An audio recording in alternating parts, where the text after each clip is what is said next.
తెలంగాణలో ప్రధానమైనటువంటి సమస్య యువతకు ఉద్యోగాలు రావడం, లేదా చిన్న చిన్న కులాల వాళ్ళు స్వర్ణకారులు కావచ్చు, వడ్ల వాళ్ళు కావచ్చు, చిన్న చిన్న పనులు చేసేటటువంటి వాళ్ళు కావచ్చు, వాళ్ళు వాళ్ళ యొక్క ఆదాయాలు కోల్పోవడము అనేది జరుగుతోంది.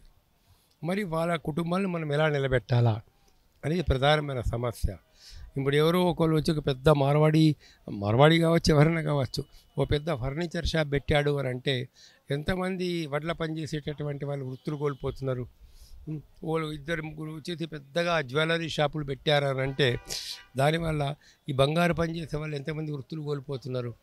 అట్లనే ఇప్పుడు పెద్ద బట్టల షాపులు కానీ మరొకటి కానీ ఏదైనా కానీ లేదు. ఈ మధ్య కాలంలో ఏమవుతుందో ఇప్పుడు డిమార్ట్ లాంటిది, రిలయన్స్ లాంటివి రావడం వల్ల చిన్న చిన్న వ్యాపారస్తులు కూడా దెబ్బతింటున్నారండి. దీనికి ప్రభుత్వం ఒక సమగ్రమైనటువంటి ప్లాన్ ఏర్పాటు చేసి అందులో మరి ఈ కుల వృత్తుల వాళ్ళు, చేతుల వృత్తుల వాళ్ళని మనం ఎలా నిలబెట్టాలా, వాళ్ళందరితో కోఆపరేటివ్ సొసైటీ మాదిరి ఏర్పాటు చేసి ఆ సొసైటీకి ఏదో గవర్నమెంట్ లోన్లు ఇచ్చి వాళ్ళ ద్వారానే పెద్ద బంగారు రెడీమేడ్ షాపులు పెట్టడము, ఫర్నిచర్ షాపులు పెట్టడము, ఈ రకరకాల పనులు చేసి లోకల్ వాళ్లకు ఉద్యోగాలు వచ్చేటటువంటి విధంగా ప్రభుత్వం చర్య ఉండాలి.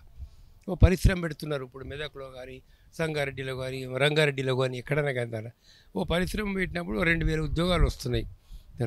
ఎంతమందికి లోకల్ వాళ్ళకి ఇస్తున్నారు మీరు? ఎంతమంది ఇతర రాష్ట్రాల వాళ్ళకి ఇస్తున్నారు? అందులో మేనేజర్ దగ్గరికి వెళ్ళి మొదలు పెట్టుకుంటే డ్రైవర్ పోస్ట్ వరకు కూడా ఇతర ప్రాంతాల వాళ్ళకి ఇస్తూ ఉంటే మరి లోకల్ వాళ్ళు ఎట్లా బతకాలా? లేక లోకల్ వాళ్ళకి అన్యాయం జరుగుతుంది. ఉన్నారు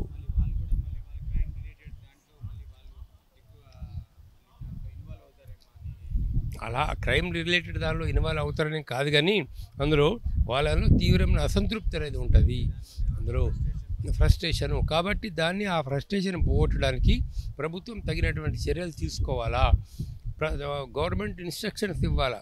ఎవరు షాప్ పెట్టినా, ఎవరు వ్యాపారం పెట్టినా, ఎవరు పరిశ్రమ పెట్టినా కూడా 85% మంది లోకల్ వాళ్ళకు ఉద్యోగాలు ఇవ్వాలా అనే విధంగా కంపల్సరీ పెట్టాలి. ప్రైవేట్ సెక్టర్లో కూడా 85% లోకల్స్ వాళ్ళకి జాబ్స్ ఇవ్వాలనేది పెట్టాలి. అదేవిధంగా ఈ కుల వృత్తుల వాళ్ళతోటి, రకరకాల వృత్తుల వాళ్ళతోటి కోఆపరేటివ్ సొసైటీ మాదిరిగా పెట్టించేసి వాళ్ళకు ప్రభుత్వం పెద్ద ఎత్తున లోన్లు ఇచ్చి వాళ్ళ ద్వారానే ఈ ఫర్నిచర్ మాల్స్ పెట్టించడము, వాళ్ళ ద్వారానే ఈ గోల్డ్ షాపులు పెట్టించడము, రెడీమేడ్ గోల్డ్ షాపులు పెట్టించడము, వాళ్ళ ద్వారానే పెద్ద ఈ యొక్క బట్టల షాపులు పెట్టించడం, చేనేత బట్టలు లాంటివి, ఇలాంటి పనులు చేస్తే కొద్దిగా బాగుంటుంది అన్నట్టు. ఇవాళ కనీసం ఏతుందో అదేంటిది మనకు సెలూన్లు కూడా వేరే ప్రాంతాల వల్ల వచ్చి పెట్టేస్తే మరి రేపుతున్నారు ఆ సెలూన్ల మీద బతికే వాళ్ళు ఏమైపోవాలా?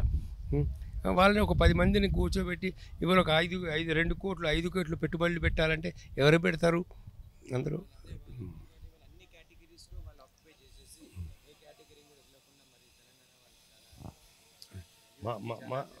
మార్వాడి అని కాదు, ఎక్కడైనా వ్యాపార వర్గాల దోపిడీ అన్ని చోట్లలో అక్కడే ఉంటుంది. ఇంకా అధికారంలో ఉన్న వాళ్ళకి దగ్గరైనటువంటి వాళ్ళు కనుక అయితే ఇప్పుడు గుజరాతీకి చెందినటువంటి వ్యాపారస్తులు అయితే పరిపాలకులు వాళ్ళకి చెందిన వాళ్ళు ఉన్నారు కాబట్టి బ్యాంకులకి వెళ్ళి అప్పులు తీసుకోవడము, అప్పులు ఎగ్గొట్టడము, ఇవన్నీ కూడా జరుగుతూ ఉంటాయి.